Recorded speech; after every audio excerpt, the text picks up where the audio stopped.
no statistical difference. If they had a huge report that showed statistical difference, they would not need the 500 and 700 page reports. They had to have those reports because their huge studies were not statistically significant. That's why I say question all the statistics, especially the government's. Not so much on the topic of the 46,000 deaths, but on the topic of statistics. While I greatly respect Dr. Spence, I will be honest and say that while I was at Evangel University, I thought statistics class was going to be the one place in life where I was going to have an anxiety attack and be hospitalized, okay? But I learned something. And the fact about statistics is you have to compare it where the rubber meets the road. For instance, you're going to give us the statistics that there is no economic impact to smoking bans. I can give you statistics that says Columbia, Missouri lost over 5% of tax revenue in the first several months of their smoking ban. That's a short-term thing. I would ask you what statistics were provided to Campbell County, Kentucky to make them repeal their smoking ban, and this article is from this year. And I would also ask you what statistics were provided to allow the state of Illinois to begin creating exemptions in the entire state because of the economic impact their state was facing because of their smoking ban. Statistics. Nobody likes them, everybody hates them. The real statistic that you need to look at is Springfield, Missouri. That statistic is there are businesses that will go out of business. The Hookah Lounge, the Albatross Hookah Lounge is the example, if not others. It will go out of business. People will lose their jobs.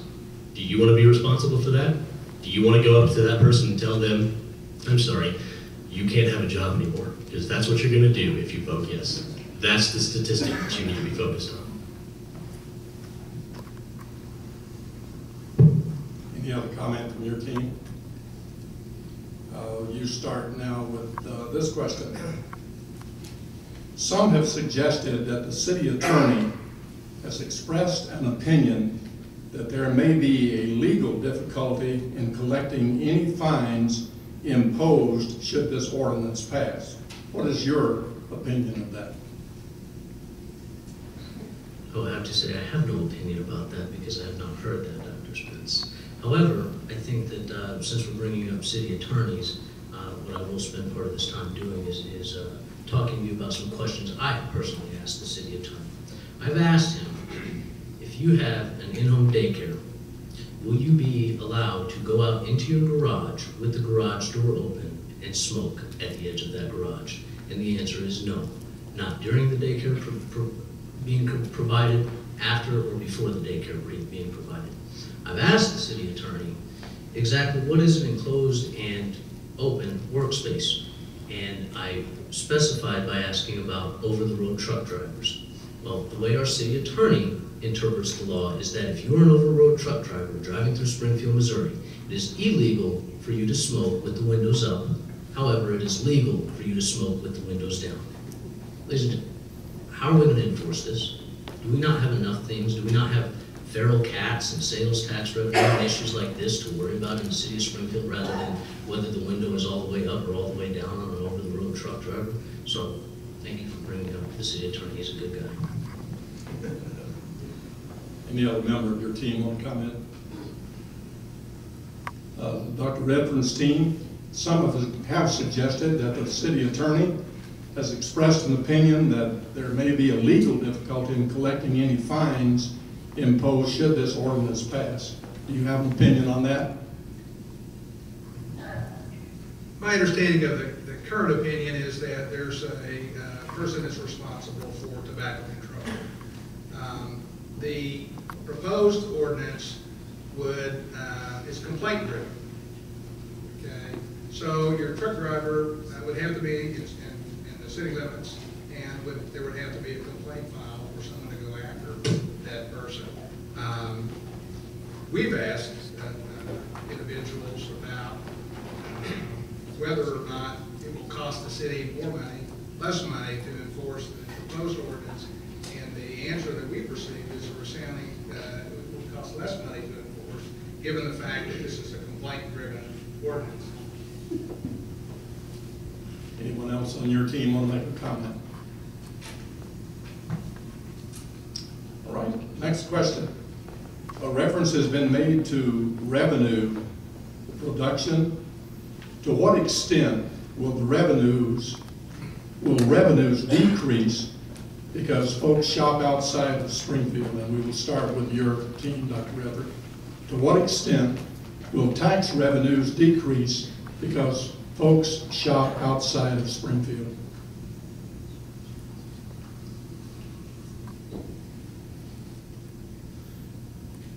Well, I guess it depends on where we're talking about. If you talk about Kansas City, Fayetteville, Columbia, state of Illinois, many different cities and states around us won't be affected at all because they have the same ordinance, or close to the same ordinance that is being proposed right now. I have, my wife's from Illinois, the state of Illinois has a full state ban on smoking. And my experience with the small town in Illinois is that people still do what they do, and they just do it a little differently. Some of the smokiest little hole-in-the-wall bars that you think would go out of business and snap a finger with this ban, they're still there. People are still going to them. People are still enjoying them. They just do it a little differently. They just go outside and smoke, and then they come back in and they have a drink and they do whatever they did before the ordinance. So it hasn't changed things in Illinois as far as I can see. Some of these things about revenue and certain things like that, there's been studies in multiple states and cities where this type of ordinance has been passed, and there again and again no negative economic impact occurs, which I think supports what I'm saying and what I've observed in the small town of Ann, Illinois. Anyone else on your team want to make a comment? I would just say that there are studies that show no association between smoke-free ordinances with profits from bingo and charitable games in other states. That might be a proxy on the tax revenue. I know that businesses in Springfield are full of entrepreneurial types, and whether or not we're discussing smoking or not, they're always coming up with new ideas to reach more and more patrons. I noticed that one of the members of the other panel has reached out on the internet to reach a new source of patrons. And I would suggest that, on the internet you're not able to perhaps see as well as being physically in the place of business. So I think that people are very are able to come up with new ideas to stay competitive in the business realm that they're in. Yes. And one thing also that the opposition noted is that there are businesses in Springfield that are currently smoke-free and doing just fine. So clearly there's a viable business model out there that these other businesses could latch onto if they're having problems after this ban goes into effect. Any other comment? Any other comment from your team? All right. Question is, for your team, to what extent will tax revenues decrease because folks shop outside of Springfield? For the businesses that I mentioned specifically in my opening, 80 to 100%. That's not a guess. That is when 100% of your business is renting hookahs to people that come into your business in order to rent hookahs, then if you cannot smoke in your business, you cannot operate your business. The examples of let's send them outside. First, we're Missouri. You don't always go outside to smoke. That's just simple weather. We've all been outside. Yesterday it was March and it was snowing. And if you're renting a hookah to somebody, are you going to give them your $300 7-foot hookah and send them outside of your business to use it? And now you have to send them 5 feet from your door or window in order to use it, which downtown is going to put them in the middle of the road with your hookah off of your property in the middle of the road. It's not going to happen. That specific business will not adapt. There's not another way to do that. It won't exist. So there are businesses that simply won't exist. There are businesses that will have to adapt. I would argue that saying your business should be like my business is not really a good method of adapting. I would also like to address just quickly, since my company is the one mentioned as reaching out on the internet to other customers, that our internet sales, just for him, we're a tobacco shop, our internet sales are based on custom blended tobacco. We have tobacconists on staff. They custom blend pipe tobacco. That pipe tobacco is sold around the world every day. If neither us nor our employees can smoke in our store, that goes away. So that internet business, which was offered up as an alternative, doesn't exist if this ban goes through. What happens is that we as a business either go out of business or we move. And that is what a number of businesses will be looking at. You talk to somebody like Roadhouse, who is right outside of the city limits, and Roadhouse is kind of excited about this because everywhere on the south end of town right now, they'll have to go smoke free. If you're a smoker and you want to go on the south end of town and you want to go out, you go to Roadhouse now. So that's what we're looking at. There is a very real impact on businesses. And it's not a, hey, you need to find a better way to do this. It is that these models, ours has been in place for 22 years. We have adapted. We have moved to the internet. We have brought in customers from Arkansas, from neighboring cities. Over half of our customers are from outside of Springfield. Thank you. Next question, and we begin with your team. Local government requires businesses to protect customers and employees by enforcing building codes, environmental codes, food safety codes, etc., that are reviewed on an ongoing basis. How is the proposed smoking ordinance any different than these safety measures? I think this goes back, it is us first, right, Doctor? I'm sorry? Us first. You're first. I think this goes back to the initial question asked, is where's that line drawn? I can't walk into a restaurant and tell how well the dishes have been cleaned. I can't walk into a restaurant and tell if the beams in the infrastructure of that building are taken care of in a manner or built in a manner that is safe to you and I. I can't walk into a restaurant and tell you how cold the meat is in the refrigerator. I can walk into a restaurant, I can walk into a bowling alley, I can walk into American Legion or Veterans of Foreign War Club, private club, and tell you if there is smoking. That's the difference. Any other comment from your team? Next team. The question, local government requires businesses to protect customers and employees by enforcing building codes, environmental codes, food safety codes, etc., that are reviewed on an ongoing basis.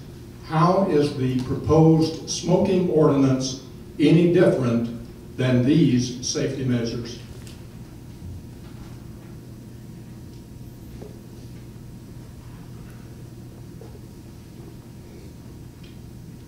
I believe that there really isn't much of a difference. I think that, as I stated earlier, that we're legislated on multiple occasions in our lives, in all aspects of our lives, and I think we do so because the common good is such that at least the majority of us can agree that there is a reason for that legislation.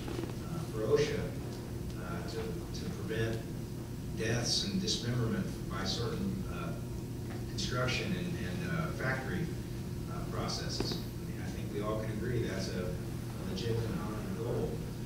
This is really the same thing. To Mr. Ibarra's point, in a perfect world, people would have a choice wherever they went. Kids would have a choice if they went into a restaurant to make a choice to leave that restaurant. because of the smoke, because there was smoke or secondhand smoke exposure. In reality, it's just not the case. Kids don't have that choice. Kids go in to restaurants and are exposed to secondhand smoke in our city all the time. I see it every day. That's one thing that this ordinance will change. And it doesn't go too far. It doesn't go into the house of this child or these people. But it does cause them, if they go to public places, they won't be exposed to secondhand smoke. So we've accomplished something from that, a very important goal. To say that people in the restaurant business, and that's what I have particular experience with, to say that they do have a real choice in where they work, and they can just make a choice that I'm not going to work there because it's not healthy and it's a smoky environment. First of all, there are very few smoky environments. At Houlihan's, we're smoke-free. I'm probably going to lose money if this ordinance passes. But I think it's the right thing to do for all the workers to be able to have the ability to be free from secondhand smoke and be able to not be exposed to these carcinogens that cause lung cancer, asthma, and multiple related diseases that we shouldn't tolerate, in my opinion.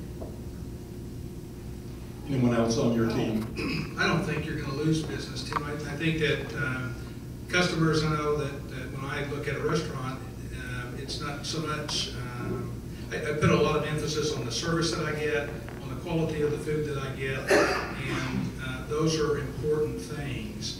We're kind of muddying the waters with the smoking situation, and I think that there needs to be a level playing field so that you don't have to worry about, can I go in this restaurant? Can I go in that restaurant? This levels the playing field. Next question, and we begin with your team. The issue of children and sudden infant death syndrome has been identified. Does this proposed initiative remove children from homes and vehicles? And if not, why?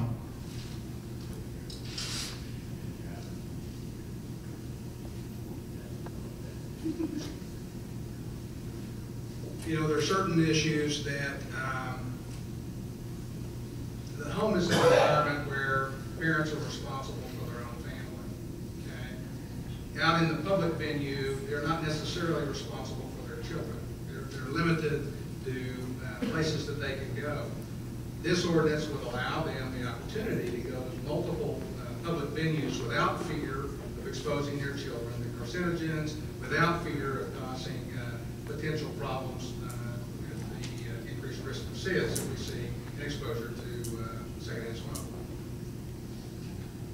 I think it goes back to the line that we're talking about, that where that line is between property rights and the right to legislate health, the health and welfare of our workers. And that line, I think all of us can agree, it's crossed if we start legislating what people do in the privacy of their own home, what they do in the privacy of their own car. So I think it was intentionally left out. The ordinance doesn't go that far, and it's inherent compromise to people's positions about personal rights and personal liberty. Anyone else on your team want to make a comment? All right. Mr. Rivera's team. The issue of children and sudden infant death syndrome has been identified. Does this proposed initiative remove children from homes and vehicles? And if not, why not?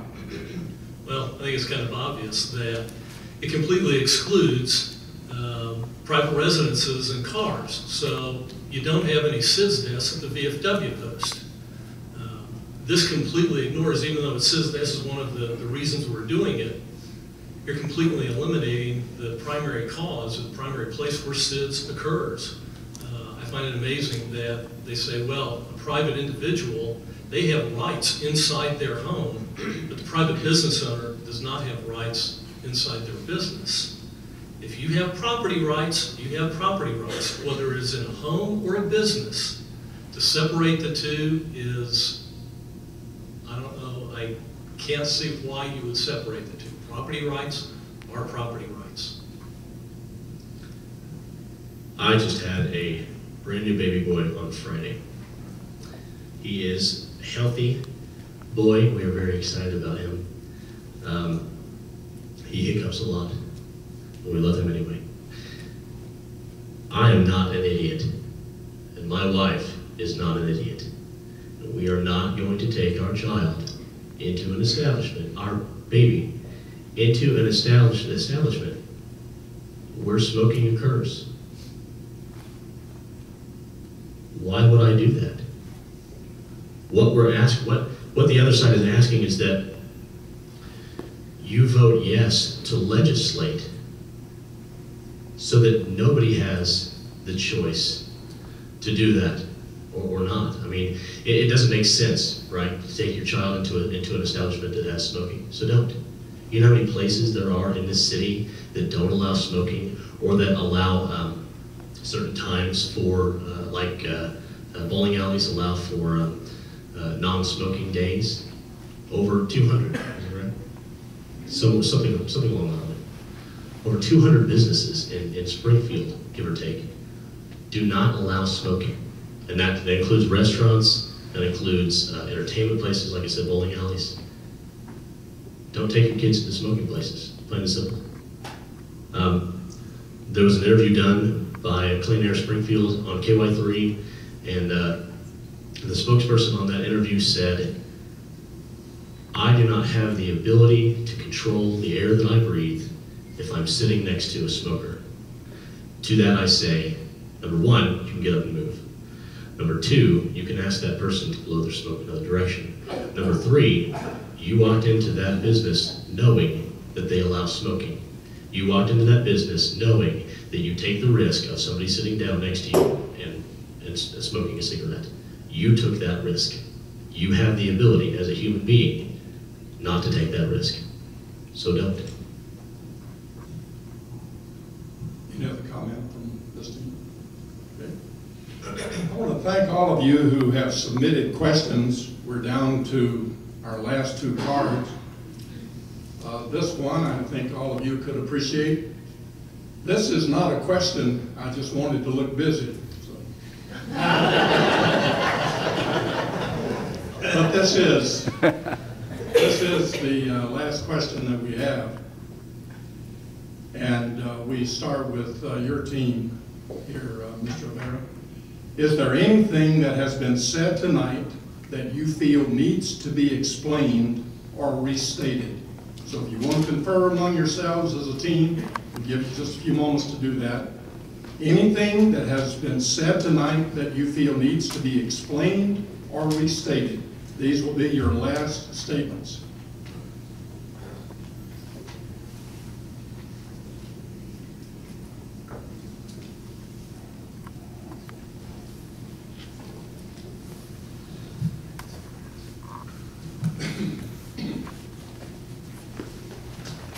I have in front of me a copy of the proposed legislation, which is readily available to the general public online.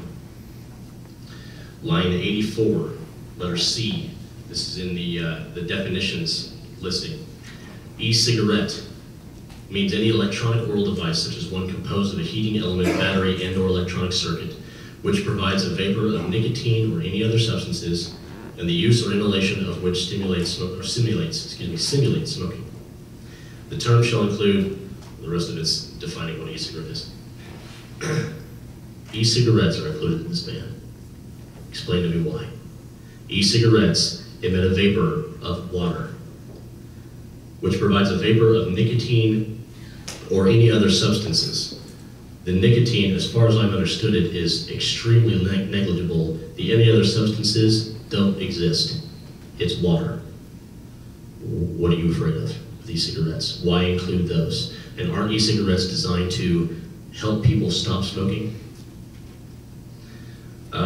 Tim O'Reilly has mentioned many times that this legislation includes indoor areas. Indoor areas. He continues to talk about restaurants and other businesses indoors. I want to, two things. I want to point out that it also includes private clubs. Some of those indoor areas are private clubs, which are Shriners, Elks Lodge, VFWs, American Legion Halls. All of these places that you are required to be members of, knowing full well what you are getting yourself into when you join, volunteer staff included, are banned. They cannot allow smoking either. Private clubs. And to address specifically the indoor issue, line 121, letter I, playground. How many playgrounds are indoors? Means any recreational area designed in part to be used by children that has play or sports equipment installed or that has been designated or landscaped for play or sports activities. So we're including football fields, soccer fields, that kind of thing. Or any similar facility located on public or private school grounds or on city grounds. So to the argument of we're banning this indoors, we're not taking away people's rights to smoke outside, which I quote, and I can't find it right now. He said, no one is trying to take away a person's ability to smoke outdoors. I beg to differ. City ground, playground areas include public parks. That's an outdoor area. Thank you, Dr. Redford. Your team can confer and decide who would like to respond to the question. Is there anything that has been said tonight that you feel needs to be explained or restated?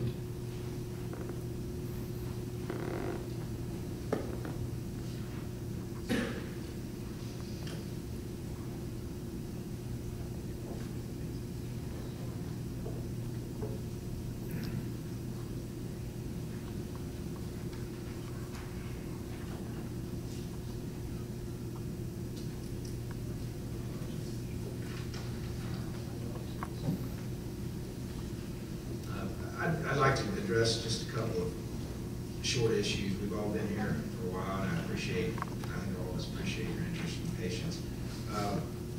First of all, I'd like to address what Dr. Lilly said about property rights and how your property rights in your home versus property rights in business. I think we need to underscore the fact that your property rights in business are very different.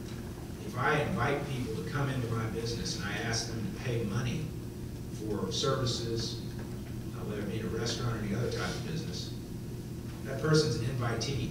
That's a whole different relationship than somebody's home, where someone comes into the home knowing full well that they may or may not smoke. So that's a huge difference, and that's where there's a profit motive. To me, it makes a huge difference.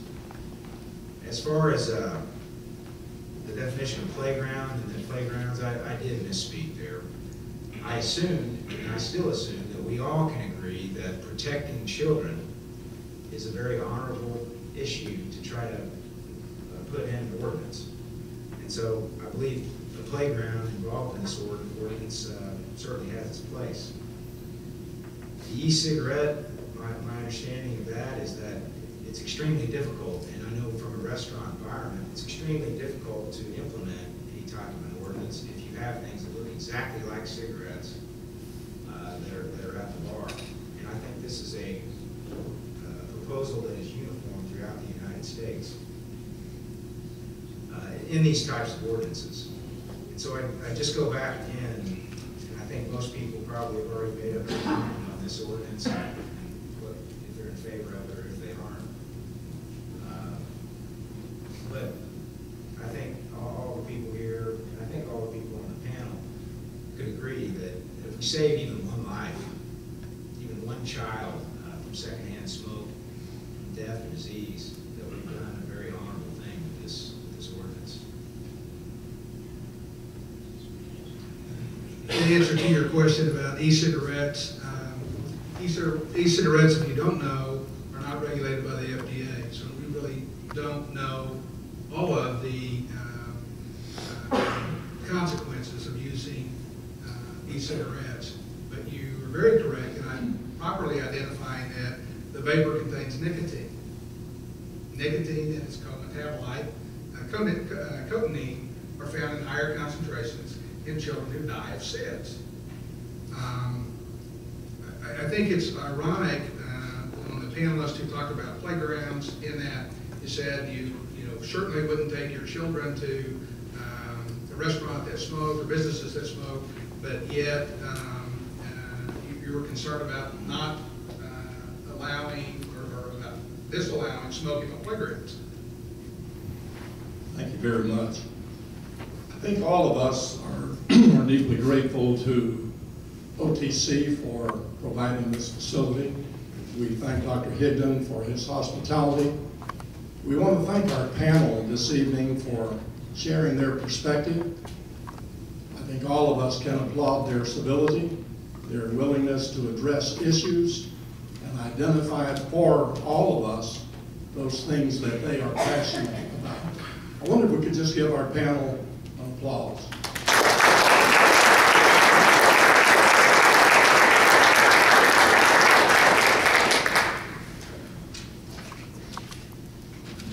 We thank you all for coming. We ask that you please leave the room better than you found it.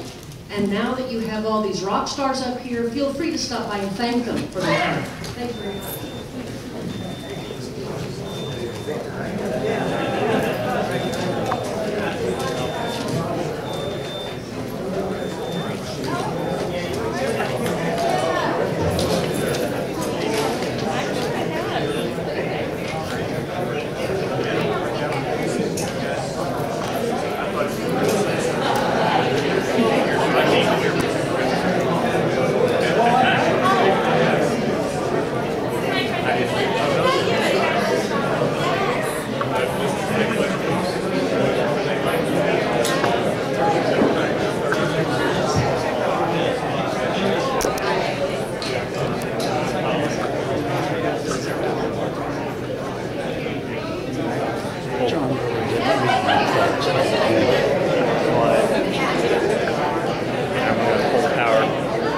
That's okay. My battery's charged.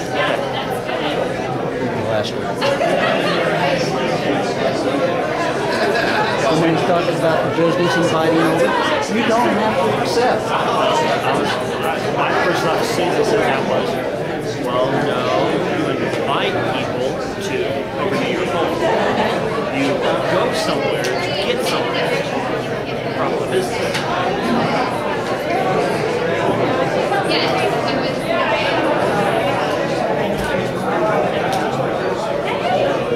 Is this yours or is it Tom's? That's mine. It's yours? How do you want it wound? That's good. Okay.